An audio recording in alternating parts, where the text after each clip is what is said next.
They are the A cellular structure. क्या क्या present होता है? 95% वायरसेस के पास तो भाई उनका प्रोटीन कोड प्रेजेंट होता है, एंड रिमेनिंग 5% उसके पास क्या प्रेजेंट होता है? सिर्फ और सिर्फ जेनेटिक मटेरियल या फिर आरएनए प्रेजेंट होगा, या फिर उसके अंदर डीएनए, और कोई सेल ऑर्गेनल या कोई प्रॉपर डिफाइंड सिस्टम उनके अंदर नहीं प्रेजेंट होता है। या सबसे पहली चीज तो इनकी बहुत थिक वॉल होती है। क्या होती है? बहुत ही थिक वॉल्ड होते हैं। थिक वॉल होने की वजह से बाहर से कोई ऑक्सीजन इनके अंदर एंटर नहीं कर सकता। एंड सेल्स, कैसे हो आप सब? आई होप सब बहुत अच्छे होंगे, सबकी पढ़ाई भी और लाइफ भी आई होप सो काफी अमेजिंग चल रही होगी। मैं हूं आपकी अपनी Khushboo ma'am, biology master teacher at Vedantu. तो आज के सेशन में हमारा स्प्रिंट, जो कि ऑलरेडी मैं एक ले चुकी हूं, मंडे को वो आया था। अगर किसने वो नहीं देखा है तो मेक श्योर जरूर करना कि आप वो चेकआउट जरूर कर लो, क्योंकि उसमें मैंने चैप्टर 1 के बहुत सारे इंपॉर्टेंट क्वेश्चंस 1 मार्कर, 2 मार्कर, 3, 4, 5 सारे ही प्रैक्टिस करवाए थे। इसी सेशन में आज के दोबारा से हम करने वाले हैं आपका बायोलॉजिकल क्लासिफिकेशन के important questions, that is your chapter number 2। तो मेक श्योर जरूर करना कि आप इस पूरी सीरीज को स्टार्ट से लेकर एंड तक जरूर देख रहे हो। आपके काफी इंपॉर्टेंट क्वेश्चंस हैं इस स्प्रिंट के सेशन में। चलो तो लेट्स स्टार्ट आवर सेशन। देखते हैं भाई कौन कौन ये क्वेश्चन के आंसर्स करेक्टली सॉल्व कर पाता है। And here we go with a प्यारा सा dose of motivation.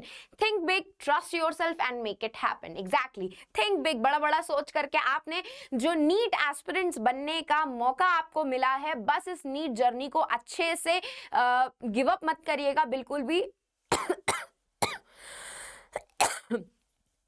Give up मत करिएगा बिल्कुल भी, और पढ़ाई करते रहिए अच्छे से। आपका जो सपना है वो जरूर पूरा होगा।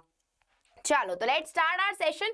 तो बस सेशन देखते देखते फटाक से चैनल को सब्सक्राइब कर दीजिए और सेशन को लाइक कर दीजिए। क्यों? क्योंकि इसी एक पर्टिकुलर चैनल पे हम क्लास 11th के स्टूडेंट्स पे फोकस करने वाले हैं, जहां पे हम पूरी एनसीईआरटी लाइन बाय लाइन भी कंप्लीट करेंगे, एंड साथ साथ में यही एनसीईआरटी के सारे लेक्चर्स आपको कहीं ना कहीं नीट में भी हेल्प करेंगे। तो मेक श्योर जरूर करना कि आप इन सेशंस को अपने क्लास 11th के लिए तो पढ़ ही रहे हो, साथ साथ में रिविजन करने के लिए भी पढ़ रहे हो, ताकि आपका side by side class 11th और नीट की दोनों की प्रिपरेशन हो जाए। चलो, here you go with the very first questions and your first markers कह रही हूँ, 1 marker question.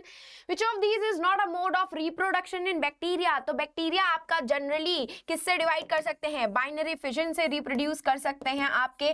और उसके बाद आपको मैंने एक और चीज बताई थी कि बैक्टीरिया आपके भले एक सेक्सुअल रिप्रोडक्शन क्यों ना कर रहे हो, बट उनमें भी वेरिएशंस देखने के लिए मिलते हैं। आप सबको पता है कि अगर हम एक मेडिसिन कंटिन्यूअसली खाते रहेंगे एक पर्टिकुलर बैक्टीरिया को मारने के लिए, तो वो बैक्टीरिया रेजिस्टेंस डेवलप कर लेता है उस पर्टिकुलर मेडिसिन के अगेंस्ट, और फिर वो मेडिसिन हमारे बॉडी के लिए कोई यूजफुल नहीं होती है। तो वो रेजिस्टेंस डेवलप करने का रीजन ये होता है कि वो आपके ट्रांसडक्शन, ट्रांसफॉर्मेशन एंड कॉन्जुगेशन जैसा प्रोसेस परफॉर्म करती हैं, जिनकी वजह से उनका जेनेटिक मटेरियल चेंज होता है और उनमें इतने सारे वेरिएशंस देखने के लिए मिलते हैं।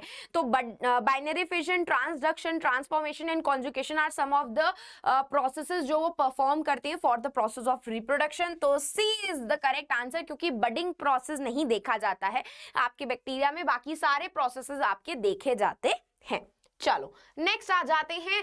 Protist are primarily classified in which of the following group? तो प्रोटिस्टा क्या थे हमारे? प्रोटिस्ट वो थे जो यूनिसेल्युलर तो थे लेकिन यूकैरियोटिक ऑर्गेनिजम्स थे, और मतलब ये कहीं ना कहीं आपके कनेक्टिंग लिंक भी थे आपके मोनेरेंस, प्लांट, फंगस और एनिमल किंगडम के बीच में, है ना। तो यही तो मैंने आपको बताया था जनरल कैरेक्टरिस्टिक्स प्रोटिस्टा की, कि थाली के बैंगन होते हैं, कभी इधर लुढ़कते हैं कभी इधर लुढ़कते हैं। मोनेरेंस वाली भी कैरेक्टरिस्टिक्स उसमें दिख रही होती हैं, फंगाई वाली कैरेक्टरिस्टिक्स भी दिख रही होती हैं, इवन एनिमल्स और प्लांट्स जैसी कैरेक्टरिस्टिक्स भी दिख रही होती हैं। यूग्लेनॉइड्स की बात करूं तो यूग्लेनॉइड्स आपके फोटोट्रॉपिक भी होते हैं, हेटेरोट्रॉपिक भी होते हैं, आपके स्लाइम मोल्ड्स सैप्रोफिटिक होते हैं आपके। तो देख रहे हो डिफरेंट टाइप ऑफ वेराइटीज आपको प्रोटिस्टा में देखने के लिए मिल सकती है। कोई क्लियर बाउंड्रीज नहीं है वेल डिफाइंड प्रोटिस्टा की। तो यहाँ पे आपके यूनिसेलुलर यूकैरियोटिक ऑर्गेनिजम्स आते हैं, ये गलत है आपका। यूकैरियोटिक मल्टीसेलुलर नहीं आते हैं। प्रोकैरियोटिक मल्टीसेलुलर कब से होने लगे? प्रोकैरियोट्स यूकैरियोट्स दोनों नहीं आते हैं, सिर्फ आपका unicellular eukaryotic organism is the correct answer. ठीक है, चलो नेक्स्ट आ जाते हैं हम, the organism responsible for malaria. Malaria कौन कॉज करता है? प्लाज्मोडियम। ठीक है, प्लाज्मोडियम कॉज करता है, तो ये रहा आपका C is the correct answer. Plasmodium एक आपने जो स्टेज है आपने स्लाइम मोल्ड में भी पढ़ी थी, बट वो प्लाज्मोडियम इज डिफरेंट जो कि स्लाइम मोल्ड में बनता है। ये प्लाज्मोडियम अलग है जो आपके मलेरिया कॉज करने के लिए रिस्पॉन्सिबल होता है। ठीक है, चलो नेक्स्ट आ जाते हैं हम, viruses are not classified in any of the kingdom. हम उसे एनी ऑफ द किंगडम में इसीलिए नहीं क्लासिफाई कर पाए थे क्योंकि वो ए सेल्यूलर स्ट्रक्चर होते हैं। कैसे? They are the A cellular structure. क्या क्या प्रेजेंट होता है? 95% वायरसेस के पास तो भाई उनका प्रोटीन कोड प्रेजेंट होता है, एंड रिमेनिंग 5% उसके पास क्या प्रेजेंट होता है? सिर्फ और सिर्फ जेनेटिक मटीरियल या फिर आरएनए प्रेजेंट होगा या फिर उसके अंदर डीएनए, और कोई सेल ऑर्गेनेल या कोई प्रॉपर डिफाइंड सिस्टम उनके अंदर नहीं प्रेजेंट होता है। यही रीजन से हमने उन्हें किसी भी किंगडम में क्लासिफाई नहीं किया, because they are acellular. तो दे आर नॉट सेल्यूलर, बिल्कुल करेक्ट। प्रोकैरियोट्स भी नहीं होते हैं, लैक जेनेटिक, भाई जेनेटिक मटेरियल तो होता ही। डी भी करेक्ट आंसर है, बट इसके बेसिस पे हमने नहीं किया था। हमने किया था इस बेसिस पे कि उनके पास कोई भी प्रॉपर सेल्यूलर स्ट्रक्चर नहीं होता, वो ए सेल्यूलर होते हैं। अनटिल एंड अनलेस वो किसी की होस्ट बॉडी के अंदर एंटर नहीं करते, वो इन्फेक्ट नहीं करते, उसकी होस्ट मशीनरी को चुराते नहीं, तब तक वो जिंदा नहीं कहलाते। ठीक है, तो ए सेल्यूलर होने की वजह से हमने उन्हें किसी भी किंगडम में क्लासिफाई नहीं किया था। चलो here you go with the next question, the kingdom Animalia is characterized by। Animalia में क्या था? आपके सारे हेटेरोट्रॉफिक ऑर्गेनिजम्स होते हैं जो किसी और ऑर्गेनिज्म पे डिपेंड करते हैं फॉर देयर फूड न्यूट्रिशन, जो भी खाना वाना उनको चाहिए होता है। और दूसरी क्या होती है? आपकी यूकैरियोटिक सेल्स होते हैं। ऑब्वियस सी बात है भाई, यूकैरियोट्स ही तो होते हैं। तो ऑटोट्रॉफिक नहीं भाई, प्रोकैरियोट्स कब से होने लगे? हेटेरोट्रॉफिक प्रोकैरियोट्स गलत है, ऑटोट्रॉफिक यूकैरियोट्स नहीं होते हैं, हेटेरोट्रॉफ्स यूकैरियोटिक सेल्स होते हैं, आपके दूसरे ऑर्गेनिजम्स पे डिपेंड करते हैं for their mode of nutrition, and yes eukaryotic cells होते हैं आपके। चलो भैया अब आ जाते हैं हम आपके 2 मार्कर्स क्वेश्चन पे। तो are you guys ready for the 2 markers? चलो देखते हैं भाई आप में से कौन कौन सॉल्व कर पाता है। Here you go with the very first question. Nostoc and Anabaena have specialized cells called heterocyst. What is the function of these cells? तो मैंने आप लोगों को एक बात और यहाँ पे बताई थी कि हेटेरोसिस्ट के ऊपर आपके नीट के एग्जाम में भी क्वेश्चन आ सकता है, क्योंकि ये हेटेरोसिस्ट वाला जो पार्ट है नॉस्टॉक और एनाबेना का, इट्स वेरी इंपॉर्टेंट। ये जो हेटेरोसिस्ट होते हैं ना, सबसे पहली चीज तो इनकी बहुत थिक वॉल होती है। क्या होती है? बहुत ही थिक वॉल्ड होते हैं। थिक वॉल होने की वजह से बाहर से कोई ऑक्सीजन इनके अंदर एंटर नहीं कर सकता, एंड इन्हीं सेल के अंदर आपका PS2 की प्रेजेंस नहीं होती। PS2 क्या होता है कि फोटोसिंथेसिस में हेल्प करता है, तो PS2 की प्रेजेंस ना होने की वजह से ये अंदर से भी फोटोसिंथेसिस नहीं कर सकते। फोटोसिंथेसिस नहीं कर सकते तो ऑक्सीजन भी अंदर से नहीं बन सकती, तो ना अंदर ऑक्सीजन बन रही है ना बाहर से अंदर ऑक्सीजन आ रही है, तो पूरा ऑक्सीजन फ्री इन्वायरमेंट हो जाता है। ऑक्सीजन फ्री इन्वायरमेंट में ही आपका क्या हो जाता है? नाइट्रोजन फिक्सेशन का प्रोसेस होता है। आपका वो नाइट्रोजन साइकिल हटा दी गई है वैसे तो, बट ये आपको पता होना चाहिए कि हेटेरोसिस्ट जो होते हैं बहुत ही थिक वॉल्ड होते हैं, तो ना ही अंदर बाहर से ऑक्सीजन अंदर एंटर कर पाती है, और ना खुद भी ये लोग फोटोसिंथेसिस का प्रोसेस परफॉर्म करते हैं, क्योंकि PS2 की एब्सेंस होती है। तो ऑक्सीजन की एब्सेंस की वजह से इनके अंदर नाइट्रोजन फिक्सेशन की प्रॉपर्टी देखी जाती है। तो बाकी सारे सेल्स आपका कार्बन डाइऑक्साइड फिक्स करते हैं, लेकिन आपके जो हेटेरोसिस्ट होते हैं ये नाइट्रोजन फिक्सेशन में आपकी मदद करते हैं। तो कहीं ना कहीं आपको एनाबेना जो है ना, वो सिम्बायोटिक रिलेशनशिप में भी मिल जाता है एजोला के साथ, जो एक्चुअली में आपका बायो फर्टिलाइजर होता है और नाइट्रोजन फिक्सेशन में मदद करता है। तो ये आपका पूरा है कि it helps in the nitrogen fixation process. ठीक है, तो ना बाहर से अंदर ऑक्सीजन एंटर कर रही है ना अंदर कोई ऑक्सीजन बन रही है, तो इसकी वजह से ऑक्सीजन की एब्सेंस होने की वजह से प्रॉपरली आपका नाइट्रोजन फिक्सेशन हो जाता है नाइट्रोजनेस एंजाइम की वजह से, और जिसकी वजह से ये क्या करते हैं? नाइट्रोजन फिक्सेशन प्रोसेस में मदद करते हैं। सिंपल। चलो, how are all the bacteria classified on the basis of their shape? कितनी बैक्टीरिया पढ़ी थी? एक हमने कोकस पढ़ी थी, एक हमने बेसिलाई पढ़ी थी, एक हमने स्पाइरुलम पढ़ी थी, स्पाइरल शेप्ड थी, और एक आपकी विब्रियो थी, कॉमा शेप्ड बैक्टीरिया थी। तो कोकस कैसी थी? रॉड शेप्ड बैक्टीरिया थी। बेसिलाई कैसी थी आपकी, नहीं सॉरी, कोकस आपकी स्पेरिकल शेप्ड बैक्टीरिया थी, बेसिलाई आपकी रॉड शेप्ड बैक्टीरिया थी। बेसिलाई में आपको एक और चीज देखने के लिए मिल रही थी, एंडोस्पोर। एंडोस्पोर बाकी किसी बैक्टीरिया में देखने के लिए नहीं मिलते हैं, बेसिलाई में देखने के लिए मिलते हैं। स्पाइरुलम ऐसे गोल गोल गोल गोल गोल स्पाइरल की शेप में होती है, और विब्रियो तो कॉमा शेप्ड बैक्टीरिया होती है। Vibrio cholera is one such example जो आपको कॉलेरा कॉज करता है। तो स्पाइरुलम आपका कॉमा शेप्ड नहीं होता है, उल्टा लिखा हुआ है आपका, ठीक है। स्पाइरुलम स्पाइरल शेप्ड होता है, विब्रियम जो होता है that is comma shaped bacterium, that is comma shaped bacterium. And आपका ये जो बेसिलस होते हैं ये रॉड शेप्ड बैक्टीरिया होते हैं आपके, ठीक है। और कोकस जो होते हैं they are spherical bacterias, they are spherical होते हैं, सर्कल सर्कल में होते हैं, ठीक है। चलो next, why are red tides caused and why are they harmful. तो रेड टाइड्स कौन कॉज कर रहे थे? मैंने बताया था आप लोगों को, रेड डाइनोफ्लैजिलेट्स। रेड डाइनोफ्लैजिलेट्स जो होते हैं बहुत रैपिड मल्टीप्लिकेशन करते हैं अपना। रैपिड मल्टीप्लिकेशन के साथ साथ एक तो उनकी ग्रोथ हो रही है बहुत ज्यादा, और सबके पास क्या प्रेजेंट है? रेड कलर का पिगमेंट प्रेजेंट है। तो इतना ज्यादा रैपिड मल्टीप्लिकेशन करने के साथ साथ नंबर इंक्रीज हो गया, और हर एक के पास अपना अपना रेड कलर का पिगमेंट है, तो वो पूरी सी की जो टाइड्स है ना आपको रेड कलर की दिखने लग जाती हैं। इन्हीं को ही हम रेड टाइड्स बोलते हैं, जो आपके रेड डाइनोफ्लैजिलेट्स मेनली कॉज करते हैं। एंड यही रेड डाइनोफ्लैजिलेट्स एक टाइप के टॉक्सिन्स भी रिलीज करते हैं, जो कि काफी हार्मफुल माने जाते हैं प्लांट्स, एक्वाटिक लाइफ के लिए, और इवन एनिमल्स के लिए भी आपके ये टॉक्सिन जो इट्स हार्मफुल इन नेचर। तो भाई ये रेड डाइनोफ्लैजिलेट्स, गोनियोलेक्स जो आपको एग्जांपल बुक में दिया हुआ है आपकी एनसीईआरटी बुक में, ये जो गोनियोलेक्स का example, it's a very important. ये आपका रैपिड मल्टीप्लिकेशन करते हैं, जिसकी वजह से ये पूरा जो आपका सी उस तरफ जो होता है ना, उस तरफ का पार्ट जो होता है रेड का, सी का आपका रेड कलर का दिखने लगता है, क्योंकि ये रेड पिगमेंट इम्पार्ट करते हैं। और ये डेंजरस इसीलिए होते हैं because they release some type of toxins जो आपके टॉक्सिक होते हैं plants, aquatic life, even animals के लिए भी, ठीक है। चलो भैया, तो ये तो हमारे 2 मार्कर्स खत्म हो गए, जो आपके बड़े ही इजी थे क्योंकि हमने पढ़ा हुआ था अच्छे से। Now let's start with the 3 marker question, and here you go. Viruses and viroids differ in structure and they diseases they cause how. तो अगर मैं बात करूं आपके वायरसेस की, तो वायरसेस क्या थे आपके? ये आपके एनिमल्स में भी इन्फेक्शन कॉज कर सकते हैं, and they can also cause infection in plants और एनिमल्स दोनों में इन्फेक्शन कॉज कर सकते हैं। दूसरी चीज, वायरस के अंदर 95% क्या होता है? आपके प्रोटीन कोट की प्रेजेंस होती है, दैट इज कैप्सोमियर्स, जो मैंने आपको बताया था। यही कैप्सोमियर्स आपस में मिलकर के कैप्सिड की फॉर्मेशन करते हैं। और वायरसेस के अंदर रिमेनिंग 5% जो होते हैं वो उसका जेनेटिक मटेरियल होता है, या तो डीएनए होगा उसका या तो आरएनए होगा, है ना। यही तो पूरा स्ट्रक्चर था उसका, और यही ये इन्फेक्शन आपके एनिमल्स और प्लांट्स दोनों में कॉज कर सकते हैं। जबकि अगर मैं वायरॉइड्स की बात करूं, अगर if I talk about viroids, तो मैंने आप लोगों को बताया था वायरॉइड्स के अंदर प्रोटीन कोट एब्सेंट होता है, they only contain nucleic acid. इनके अंदर सिर्फ और सिर्फ न्यूक्लिक एसिड की प्रेजेंस होती है, और न्यूक्लिक एसिड कितना पोर्शन बना रहा है? 5% पोर्शन बना रहा होता है। तो इनका जो मॉलिक्यूलर वेट होता है वो भी बहुत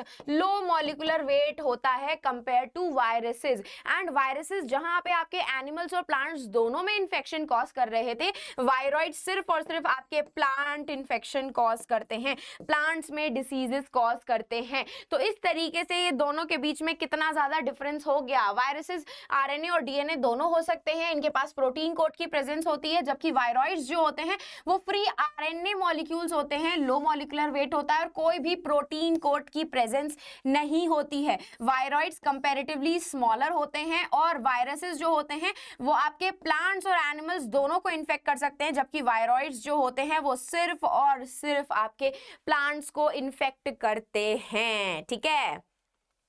चलो भैया, next question, state and economically important use of heterotrophic bacteria and Archie bacteria. तो अब तक आप लोगों को एक चीज का डिफरेंस समझ में आ गया होगा कि इकोलॉजिकल इंपॉर्टेंस और इकोनॉमिक इंपॉर्टेंस क्या होता है।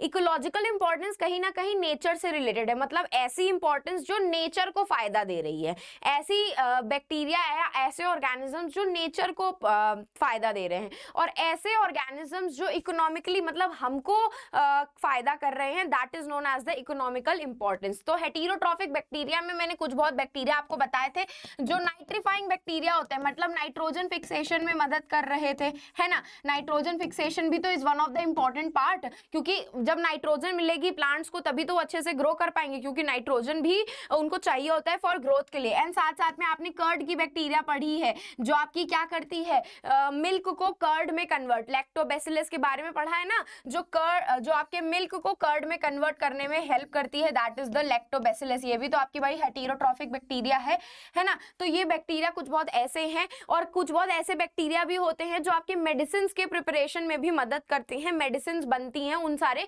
बैक्टीरिया में से। तो ये हो गए आपके economically important bacteria. Archie bacteria की बात करूं तो मैंने आप लोगों को मिथेनोजेंस के बारे में बताया था। क्या बताया था? मिथेनोजेंस के बारे में बताया था, जो gut of the ruminant animal, ruminant animals मतलब आपके काऊ जो खाना अंदर लेने के बाद वापस उसको उगलती हैं और फिर उसको चरती रहती हैं, तो उनके गट में पाए जाते हैं। ये मिथेनोजेंस क्या करते हैं? बायोगैस में मदद करते हैं, बायोगैस की प्रोडक्शन करते हैं। तो क्या कर रहे हैं? बायोगैस भी तो हमारे लिए जरूरी है, क्योंकि हम उससे क्या बना सकते हैं? फ्यूल बना सकते हैं, बायोगैस हम यूज कर सकते हैं। तो ये हो गए आपके कुछ बहुत बैक्टीरिया जो कि इकोनॉमिकली इंपॉर्टेंट होते हैं। ये हो गए आपके हेटेरोट्रॉफिक बैक्टीरिया, और आर्की बैक्टीरिया में आपके मिथेनोजेंस हो गए जो gut of the ruminant animals में प्रेजेंट होते हैं और आपके बायोगैस के प्रोडक्शन में हेल्प करते हैं। ठीक है, यही लिखा हुआ है आपका। चलो नेक्स्ट आ जाते हैं, what is the sexual cycle and in the kingdom fungi. तो भाई फंगाई क्या थी? हमारी हैप्लॉइड बॉडी थी। तो हैप्लॉइड बॉडी से हम किस तरीके से आपका सेक्सुअल रिप्रोडक्शन करवा रहे थे? उसमें से सबसे पहला रिप्रोडक्शन था आपका प्लाज्मोगैमी का, मतलब सबसे पहला जो पार्ट था आपका प्लाज्मोगैमी का था कि सपोज करो ये एक मेरा सेल है, ये एक मेरा सेल है, ये भी एन है, ये भी एन है।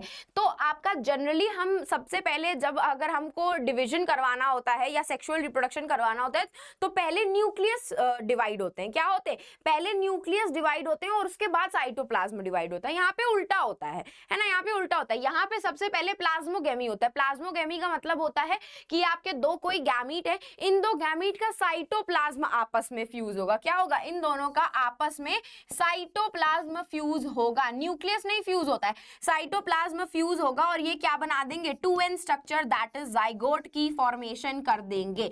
उसके बाद जाइगोट की फॉर्मेशन के बाद यहाँ पे कैरियोगेमी होता है। कैरियोगेमी मतलब अब इनमें न्यूक्लियस फ्यूज होगा।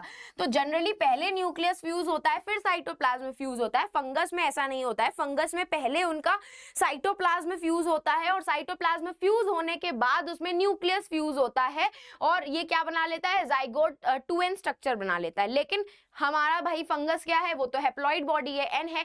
तो अब ये जाइगोट क्या करता है? It undergo meiosis, meiosis that is the reductional division, और क्या बनाता है? स्पोर्स बनाता है जो आपके n इन नंबर होते हैं, n इन नंबर होते हैं, हैप्लॉइड बॉडी होते हैं। तो सबसे पहले क्या होता है? 2 मोटाइल या फिर नॉन मोटाइल गैमीट्स के प्रोटोप्लाज्म फ्यूज होते हैं। प्रोटोप्लाज्म फ्यूज होने के बाद उनके 2 न्यूक्लियाई फ्यूज होते हैं। फिर जो जाइगोट की फॉर्मेशन होती है वो क्या होता है? मियोसिस करता है और हैप्लॉइड स्पोर्स की, that is n number of spores की फॉर्मेशन करता है। हैप्लॉइड बॉडी कैसी होती है? जिसमें n प्लॉइडी लेवल होता है। और कुछ बहुत ऐसे फंगस होते हैं जैसे कि एस्कोमाइसिटीज और बेसिडियोमाइसिटीज, उनमें आपका ये प्लाज्मोगैमी और कैरियोगैमी के बीच में एक और स्टेज मिलती है जिसको डाइकैरियन फेज बोलते हैं। इस तरीके से इनका साइटोप्लाज्म फ्यूज होने के बाद इनके पास 2 न्यूक्लियस की प्रेजेंस होती है। इसको ही हम डाइकैरियो फेज बोलते हैं। कैरियो हम लोग न्यूक्लियस के यूज करते हैं, डाई का मतलब 2।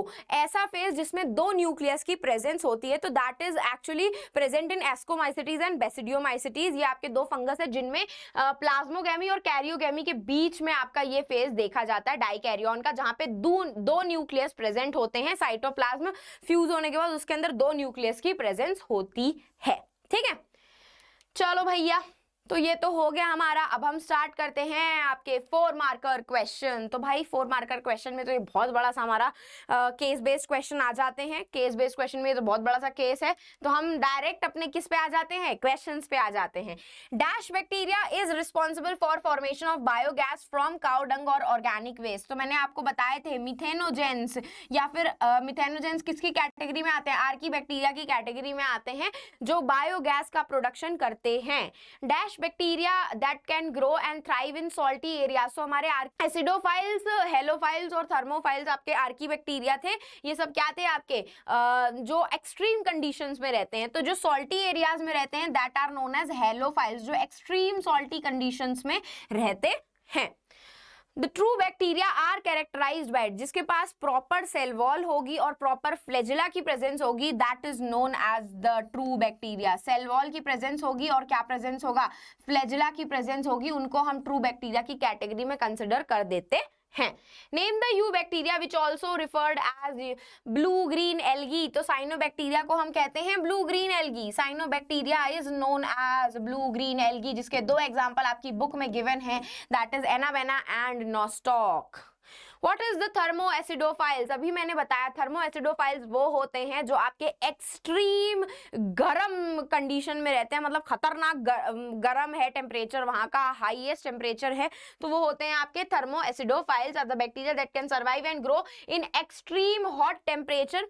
हॉट के साथ साथ एसिडो मतलब एसिडिक कंडीशन भी होती है और हॉट टेम्परेचर भी होता है, एक्सट्रीम हॉट टेम्परेचर होता है, वो होते हैं आपके थर्मोएसिडोफाइल्स जो आपके आर्की बैक्टीरिया में आते हैं। ठीक है, तो ये हो गया आपके सारे आंसर्स। नेक्स्ट आ जाते हैं आपके 13 नंबर क्वेश्चन पे। The bread mould fungi belong to Rhizopus. Rhizopus किससे बिलोंग कर रहा था, Rhizopus belongs to Phycomycetes. Phycomycetes से बिलोंग करता है आपका राइजोपस। ठीक है, Phycomycetes. Ascomycetes fungi are characterized by the presence of sac like fungus बोला जाता है, सैक लाइक फंगाई बोला जाता है। क्यों, क्योंकि इनकी फ्रूटिंग बॉडी जो मैंने आप लोगों को बताई थी, फ्रूटिंग बॉडी जो मैंने बताई थी वो किस तरीके की होती है, सैक लाइक होती है, जिसको हम एस्काई बोलते हैं। इस तरीके से आप लोगों का प्रेजेंट था। नीचे से मैं ऐसे बना रही थी, डाइकैरियन फेज था, उसके बाद आपका न्यूक्लियस फ्यूज हो रहे थे आपके एस्को बेसिडियम के अंदर, आपका बेसिडियोमाइसिटीज था, और एस्काई के अंदर एस्कोस्पोर का था। तो ये फ्रूटिंग बॉडी जो है ये आपकी सैक लाइक स्ट्रक्चर होती है, बोरे के जैसी होती है, और ये सैक लाइक स्ट्रक्चर की वजह से हम एस्कोमाइसिटीज को सैक फंगाई बोलते हैं, और इनकी जो फ्रूटिंग बॉडी होती है इसको एस्काई बोलते हैं, जिसकी वजह से इनका नाम ऐसा रखा गया है। Name the fungi which is commonly known as smut fungi. Ustilago, ustilago जो होती है आपकी बेसिडियोमाइसिटीज में आती है, उसको हम लोग स्मट फंगाई बोलते हैं। Give reason why Ascomycetes are termed as sac fungi. अभी जस्ट मैंने बताया कि इनकी जो फ्रूटिंग बॉडी होती है वो सैक जैसी होती है, सैक लाइक स्ट्रक्चर होता है इनकी फ्रूटिंग बॉडी का, तो सैक लाइक स्ट्रक्चर क्या बोलते हैं, एस्काई बोलते हैं। इसी की वजह से इनको क्या बोलते हैं, सैक लाइक फंगस बोलते हैं या सैक फंगाई बोला जाता है, क्योंकि इनकी जो फ्रूटिंग बॉडी होती है वो सैक लाइक स्ट्रक्चर की होती है, जिसके अंदर एस्कोस्पोर्स की प्रोडक्शन होती है। यही रीजन से इसे सैक फंगाई बोला जाता है। चलो भैया 5 मार्कर क्वेश्चन कर ले। Let's start with 5 marker question. Here we go with the very first question. What similarities does the virus have with the non living objectives. तो नॉन लिविंग ऑब्जेक्टिव से इसकी सिमिलैरिटीज क्या होती हैं? सबसे पहला भाई क्रिस्टलाइज हो सकते हैं, है ना, क्रिस्टलाइज हो सकते हैं, आप किसी भी इन वायरसेस को क्रिस्टलाइज कर सकते हो। ठीक है, इनके पास कोई भी प्रॉपर सेल्यूलर स्ट्रक्चर नहीं प्रेजेंट होता है, कोई सेल का स्ट्रक्चर नहीं प्रेजेंट होता है। तो अगर आप नॉन लिविंग ऑर्गेनिज्म से कंपेयर करोगे तो उनके पास भी कोई सेल्यूलर स्ट्रक्चर नहीं प्रेजेंट होते, कोई भी सिस्टम की प्रेजेंस नहीं होती, जैसे कि रेस्पिरेटरी सिस्टम, डाइजेस्टिव सिस्टम, ठीक है, ऐसा कोई भी सिस्टम इनके पास प्रेजेंस नहीं होता है। ठीक है, तो ये सारे रीजंस की वजह से वायरसेस जो होते हैं they show similarities with the non living objectives. ठीक है, सबसे पहला क्या है, नॉन सेलुलर स्ट्रक्चर, कोई भी प्रॉपर सेल का स्ट्रक्चर नहीं प्रेजेंट होता कि कोई सेल ऑर्गेनेल की प्रेजेंस हो, कुछ नहीं प्रेजेंट होता, सिर्फ एक प्रोटीन कोट की प्रेजेंस होती है और उसमें जेनेटिक मटीरियल प्रेजेंट होता है। लिविंग ऑर्गेनिज्म के ऊपर डिपेंडेंट रहता है। क्यों, आप सब लोगों को पता है बॉडी से बाहर निकलेगा तो वो एसेल्युलर नॉन लिविंग माना जाता है, उसके पास कोई भी प्रॉपर मशीनरी नहीं होती है जिसकी वजह से वो कोई भी हमारे जैसा फंक्शन परफॉर्म कर सके। ठीक है, अनटिल एंड अनलेस एक वायरस हमारी बॉडी के अंदर एंटर नहीं करता है, हमसे हमारा मशीनरी नहीं चुराता है, तब तक वो लिविंग कंसिडर नहीं होता है ना। क्रिस्टलाइज हो सकते हैं इजीली वो भी भाई, तो कौन सा लिविंग ऑर्गेनिज्म क्रिस्टलाइज होते हुए आपने देखा है? कोई भी मेटाबॉलिक एक्टिविटी नहीं शो होती है, कोई भी प्रॉपर सिस्टम नहीं प्रेजेंट होता है उनके अंदर। तो ये सारे प्रॉपर्टीज क्या है, एक लिविंग ऑर्गेनिज्म की ही तो होती है। लिविंग ऑर्गेनिज्म इज रिमोट को बोलूं कि इसके पास सेल का स्ट्रक्चर है तो कहोगे क्या इसके पास सेल का स्ट्रक्चर है, नहीं होता। तो इसीलिए ये सारी कैटेगरीज, ये सारे फीचर्स की वजह से वायरसेस जो होते हैं they show similarity with the non living objectives, ठीक है। चलो नेक्स्ट आ जाते हैं, what are the different groups of fungi, Phycomycetes, Ascomycetes, Basidiomycetes and Deuteromycetes. Phycomycetes आपकी सबसे लोअर फंगाई होती है, इनकी माइसीलियम मल्टीन्यूक्लिएटेड थी लेकिन एसेप्टेड थी, इस तरीके से एसेप्टेड रहती है लेकिन बहुत सारे न्यूक्लियस प्रेजेंट होते हैं आपके। इनके पास दो टाइप के एसेक्सुअल स्पोर्स प्रेजेंट होते हैं, they are found in wet and damp areas. Example क्या था, म्यूकर, राइसोपस, एल्ब्यूगो। दूसरी थी आपकी एस्कोमाइसिटीज, इनका जो माइसीलियम था वो सेप्टेड था, यूनिसेलर मल्टीसेलर दोनों में आपको मिल जाएगा। इनके पास कोनिडिया जो सबसे मोस्ट कॉमनली एसेक्सुअल स्पोर्स माने जाते हैं वो एसेक्सुअल स्पोर्स इनके पास प्रेजेंट है। Cup shaped sac like structure, fruiting body इनके पास प्रेजेंट होती है। एग्जांपल क्या हो गया, पेनिसिलियम एंड एस्परजिलस आपका, ठीक है। बेसिडियोमाइसिटीज ये क्लब फंगस होते हैं क्योंकि इनकी जो वो बनती है फ्रूटिंग बॉडी बनती है वो क्लब शेप्ड रहती है आपकी, क्लब शेप्ड। और माइसीलियम भी कैसा होता है, सेप्टेट होता है आपका। इनके अंदर बेसिडियोफोर्स होते हैं और एसेक्सुअल स्पोर्स की प्रेजेंस इनके पास नहीं होती है। जब मैंने आपको एसेक्सुअल स्पोर्स पढ़ाए थे, एग्जांपल क्या हो गया, मशरूम स्मट, यूस्टिलेगो अभी पढ़ा था हम लोगों ने। और आपका एक और होते हैं ड्यूट्रोमाइसिटीज जो आपके इम्परफेक्ट फंगाई माने जाते हैं क्योंकि उनको सेक्सुअल स्टेज की प्रेजेंस होती ही नहीं। तो यही सब आपको कहानी पूरी लिखनी पड़ेगी इस 5 मार्कर क्वेश्चन में, ठीक है। चलो तो बस आप सब लोगों के लिए बहुत इंपॉर्टेंट सी इंफॉर्मेशन है। इन केस अभी तक आप लोगों ने इस पीरियोडिक टेस्ट सीरीज को डाउनलोड नहीं किया है तो आपके पास बहुत सुनहरा मौका है इसे डाउनलोड करने का, क्योंकि ये एकदम फ्री ऑफ कॉस्ट है। और लेट मी टेल यू, अगर आपके पीरियोडिक टेस्ट खत्म भी हो गए फिर भी आपको ये सारे टेस्ट पेपर्स बहुत हेल्प करने वाले हैं अपने क्लास 11th के मिड टर्म्स के एग्जाम में और आपके बाकी सारे जो छोटे मोटे एग्जाम्स रहते हैं उनके क्वेश्चंस प्रैक्टिस करने में, क्योंकि यही सारे टॉपिक्स तो आपके मिड टर्म्स और फाइनल एग्जाम्स में आएंगे। तो मेक श्योर जरूर करना कि आप ये periodic test series description box में जा करके लिंक को क्लिक करके डाउनलोड जरूर कर रहे हो, क्योंकि एकदम मुफ्त की है भाई, ठीक है। तो बस जाते जाते टेलीग्राम चैनल को ज्वाइन कर लीजिएगा ताकि जब भी कोई अपडेट आपको मिलना हो, सेशन लाइव होने वाला हो, तो आपको अपडेट मिल जाए। और इन केस अगर आपको मुझे पर्सनली रीच आउट करना है तो आप मुझे इंस्टाग्राम पे रीच आउट कर सकते हैं, खुशबू_भाटिया मेरा इंस्टाग्राम का अकाउंट है। एंड बस जाते जाते मेरे प्यारे सारे से बच्चे सेशन को लाइक कर दें, चैनल को सब्सक्राइब कर दें ताकि ऐसे अमेजिंग से सेशन मैम हर बार आपके लिए लेती आए। एंड जाते जाते बस लाइक कर देना और चैनल को सब्सक्राइब कर देना। चलो अब हम फिर मिलेंगे चलते चलते ऐसे ही नेक्स्ट अमेजिंग सेशन में। तो bye guys and take care.